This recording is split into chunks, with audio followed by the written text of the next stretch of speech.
जय जगन्नाथ सांग मैंने केमिति अच्छा आपण मैंने आशा कर भल थे मुझे बहुत भल अच्छी। तो ये जो डिशटा देखुं यहाँ मुझे मेसो रू ऑर्डर करी। तो ये 2 दिन बासी पहुँची से फास्ट टाइम चा बनाऊँगी। तो भाविली मो यूट्यूब फैमिली सहित भी मो चा रेसिपीटा टी नुआ डिश रे मु देखी। तो यहाँ मु मेसो रू ऑर्डर करी बहुत ही भल आसी 300 टଙ୍କା पड़ता यहाँ मत। तो चलते चा बनैया मो स्टाइल रे आज। तो क्षीरटा को बसई देती भलसे फुटापी। तो ये फुटुच क्षीरटा टे चापती पकईदे आईटा बहुत ही भल पड़ी मत यहाँ। तो चापती पकड़े भिडियो बनईनी मुझे चापत्ता भलसे फुटीगला।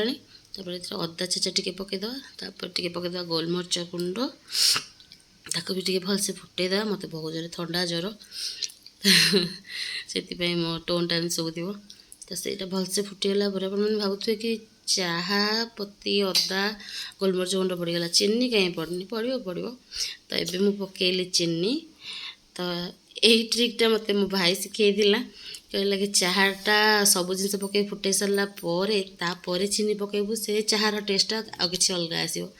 बिलीव करें एक्चुअली चाहार टेस्ट ना बहुत ही बढ़िया लगे। पछरे माने चाहा पत्ती फुटीज अदा पड़ी फुटीज गोलमरीच पड़ी फुटीज तापर आप पकेबे चीनी तार टेस्ट आहरी ही बढ़िया आसे। मो सतरे भी चाहाटा बहुत ही भल लगे मत। तो मुझे एमती ही बनाऊँगी। तो किए पीबे आसतु स्पेशल चा मो हाथर। तो रेडी गला मोर स्पेशल चा